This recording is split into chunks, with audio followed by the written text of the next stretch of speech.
vamos a hablar de solidaridad intergeneracional, una entidad de carácter nacional, pero que está trabajando en la isla de Gran Canaria, que es lo que nos compete. Está trabajando también en el municipio de Ingenio, y saludamos a Maripino Ramírez, que es trabajadora social. Maripino, muy buenos días, bienvenida. Buenos días. Una entidad de carácter nacional, Exacto, pero que tiene su, evidentemente, su actividad, su abanico de posibilidades, ¿no?, en la isla de Gran Canaria. exacto. Actualmente Menos estamos... en Las Palmas de Gran Canaria. Menos, exacto. Nosotros Ahora lo estamos explicamos. moviendo en la zona más rural. También saludamos a Yeray Fernández, que es psicólogo de esta entidad. Yeray, muy buenos días y bienvenido.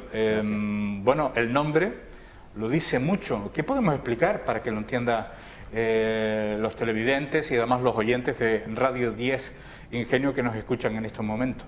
¿Cuál es el cometido? Pues el cometido de la asociación, en verdad trabajamos diferentes áreas, pero sobre todo vamos destinados a personas mayores de 60 años. Trabajamos familias, niños, pero nosotros estamos más desarrollados en el ámbito, pues actualmente el que más afecta, que son personas mayores. Trabajamos con darle un poco más de calidad de vida a las personas, porque, y sobre todo también un poco cambiar los estigmas sociales, porque siempre cuando pensamos persona mayor, pensamos que es una persona que está en casa muy dependiente, y en cambio nos podemos encontrar diferentes abanicos de posibilidades. En todos los rangos de edad, casi en todos los rangos de edad y de todo. Hombre, hay una lógica. Evidentemente la persona mayor pues puede en un momento determinado tener pues alguna enfermedad degenerativa que le impida la movilidad, que le impida la comunicación, y de eso se trata. A mí especialmente me llama sobre todo ese apoyo a las personas mayores y a los familiares, ¿no?, en el entorno del medio rural. Bueno, no hay que perder de vista que vivimos en una sociedad que poquito a poco se envejece con más rapidez.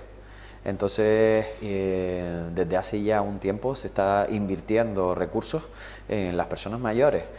¿Qué pasa? Que bueno, el grosso de la población está en las ciudades, entonces faltaba este granito o este matiz de irnos a las zonas rurales, que bueno, que son más olvidados, pero no dejan de existir.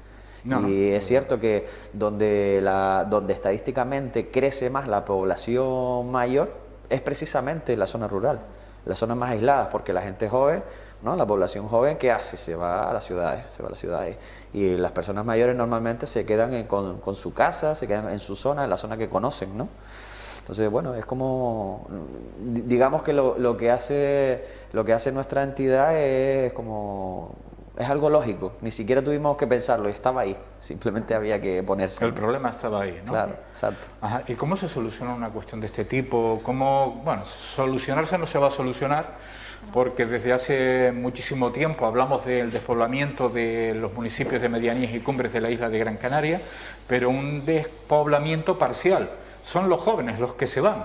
Los mayores son los que se quedan, y esto es una realidad inequívoca. Por ejemplo, tenemos el llamamiento de Tejeda, el llamamiento de Valle Seco también, a que no salga la gente de sus casas a lo largo de este pasado verano, cuando hubo repuntes, brotes de COVID-19, y después los propios alcaldes lo justificaron diciendo: es que nuestra población es muy envejecida, no es lo mismo que una ciudad moderna como Las Palmas de Gran Canaria o cualquier otro punto costero de la isla. ¿Cómo se trabaja con las personas mayores?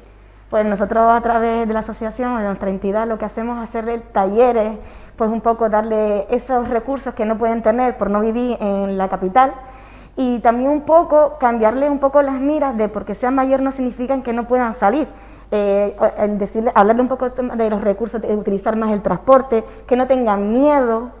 También llevar lo que se hace en la capital, llevarlo allí con ellos, un poco de orientarle a lo que su calidad puede mejorar para él, porque si no se encierran en casa. Entonces, enseñarle todo el abanico que tiene en su población, porque a veces olvidamos enseñarles al mayor sus recursos, porque a veces no le damos esa actividad para que ellos se activen. Ellos pueden ir a natación, ellos pueden hacer excursiones. ¿Por qué tiene que ser solo los fines de semana? ¿Por qué no se puede crear otros recursos para que se pueda hacer entre semanas? Darle, como dicen ellos, muchas veces me dicen a mí, una segunda juventud. Ajá. ¿Cuál es el perfil de lo que se puede encontrar uno hablando con estas personas mayores, ¿no? ¿Cuál es la problemática que más suelen exponer? Hombre, en relación a lo que estaba comentando Maripí, ¿no? Pues básicamente personas que paulatinamente se han ido aislando, se han ido quedando solas, se han envejecido, cada vez se sienten menos capaces. Entonces hay una merma mental en cuanto a yo puedo, ¿no? Entonces una parte importante del trabajo que hacemos nosotros es arrojarle luz y decirle, oye, que sí puedes, que realmente sí puedes, que por suerte la ciencia y los instrumentos que hay, la ergonomía, la ortopedia, la eliminación de barreras intelectuales y físicas, pues hacen que hoy sí puedas salir a la calle o participar en la comunidad. Y la presión familiar, que muchas veces es más bien una losa que una ayuda. Por eso también, o sea, nuestro trabajo mira también la parte familiar, es súper importante la parte familiar, bien como apoyo, bien como asesoramiento o bien incluso como una confrontación de esta mentalidad, de no, es una persona mayor, mejor dejarla en casa. No, vamos a ver, es una persona mayor pero todavía tiene muchas capacidades, tiene mucho que ofrecer a la comunidad. Entonces, sí, digamos que a veces toca luchar un poco, pero no contra las personas, sino contra las mentalidades de las personas. No, estamos hablando de mentalidad. Sí, de mentalidad. Entonces, es bastante curioso el curso que ocurre, ¿no? El transcurso de cambio de perspectiva, ¿no? Cuando llegamos a la familia y ustedes quiénes son, y ahí siempre, al principio suele haber un poquito de resistencia o suspicacia de a ver quién es esta gente que viene aquí ahora a cambiarnos a nosotros la forma de ver las cosas. Pero después es verdad que cuando empiezan a ver que nosotros en realidad vamos con mucho respeto y mucho cariño a simplemente ofrecerles otras opciones, otra forma de vivir. Entonces cuando la familia, que suele ser los hijos y hermanos y hermanas del usuario, se dan cuenta que lo que estábamos haciendo es añadir un poquito de luz y las personas empiezan a sentirse como más vivas, empiezan a notar un poco más de chispa en la vida, que no está todo ya vendido, sino que todavía hay mucho que ofrecer, pues ahí empiezan la propia familia a cambiar también y a ser parte de la solución y no tanto parte del problema. Hombre, porque muchas veces se ha hablado, los expertos lo comentan una y otra vez, cuando se enclaustra a una persona mayor con alguna dificultad del tipo que sea, esta persona va perdiendo vitalidad y al final acaba acarreando a la familia más problemas que si realmente se optara por el aspecto contrario, que es darle actividad, el seguir confiando en esa persona a pesar de sus limitaciones, ayudarle a que se desarrolle, tendríamos una persona mayor, muchísimo más feliz y por lo tanto tendría menos complicaciones. Yo no sé, es una especie de círculo vicioso. No sé si opinas lo mismo.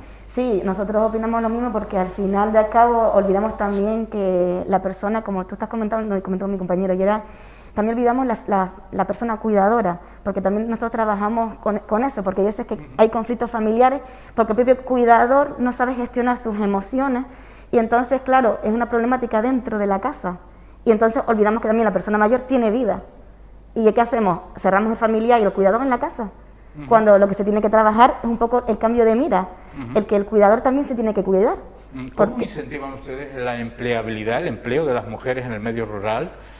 Y para mejorar esa atención a las personas dependientes. Vale, nosotros aparte tenemos un proyecto que es el que lleva la empleabilidad, donde a las zonas rurales mayores de 55 años, pues una compañera lo que hace es reunirlas y un poco hablar el hecho de que sigan buscando su forma de ser independiente, porque a veces que pasa todavía que las mujeres hoy día todavía viven en la casa.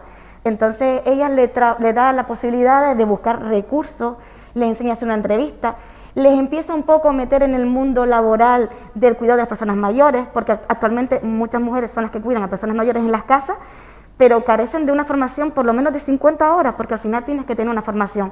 Entonces nuestra compañera lo que hace es un poco hablar con ella, desarrollarle la actividad que tiene que hacer, formarla y decirle que aunque viva en un municipio, también puede trabajar en otro cercano o hasta en su propio municipio, porque hoy día, como estábamos hablando antes, los municipios más rurales tienen personas mayores, entonces necesitan personas que cuiden a esas personas mayores. Entonces vamos a las casas y incentivamos a esas personas para que busquen esa forma laboral. Y también se dice bien, como que también todavía pueden aportar mucho más. Está claro. Me quedan dos cuestiones.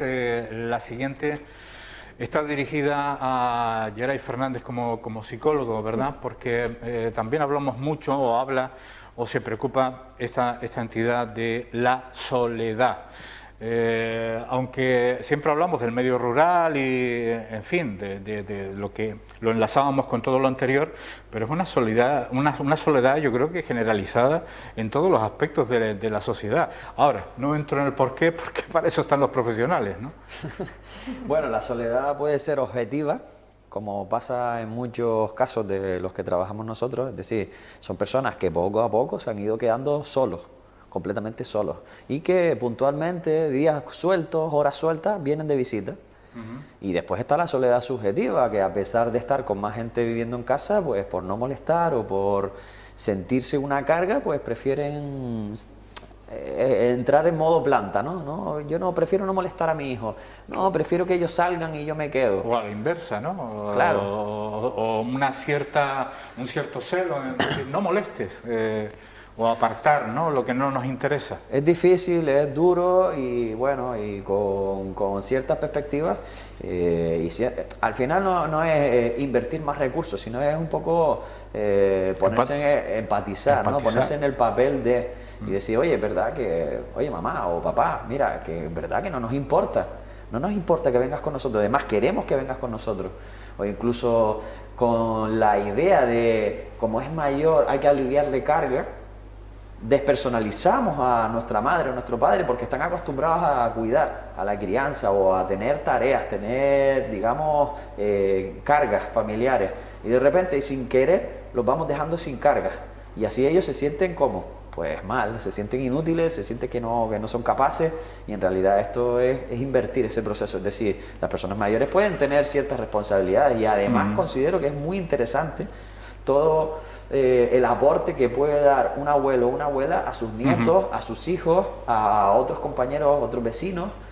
Aquí en la Villa de Ingenio se han hecho muchísimas actividades en ese sentido, ese intercambio entre abuelos, nietos, nietos, abuelos, y la verdad que más de uno se ha llevado una gran sorpresa, sobre todo los pequeños. Pequeños o no tan pequeños, ¿verdad? Pero esa comunicación hace falta. Una última cuestión, Maripino, sobre todo, cómo se pueden poner en contacto ya no solo personas, familias, sino incluso entidades, ¿no? Ayuntamientos, por ejemplo. ¿Cuál es la vía para conectar con ustedes? Nosotros tenemos la vía que puede ser a través de nuestra página web, ahí tienen los teléfonos y la dirección de Solidaridad, y si no, mandar un email a sicanarias@solidaridadintergeneracional.es. Ahí nos pueden mandar cualquier duda que pueda tener, y nosotros ya le contactaríamos. ¿Volvemos a repetirlo? Sí. Simplemente por dejarlo por segunda vez. Exacto, tendré que mandar un email a sicanarias@solidaridadintergeneracional.es. Y si no, pues bueno, Solidaridad Intergeneracional, pues a través de internet, a través de los buscadores pueden conseguir ustedes pues toda la información si les ha interesado o les ha traído en cierta medida esta conversación con Maripino Ramírez y con Geray Fernández, a los dos. Muchísimas gracias por haber estado presentes en este programa. Muchas gracias a ustedes.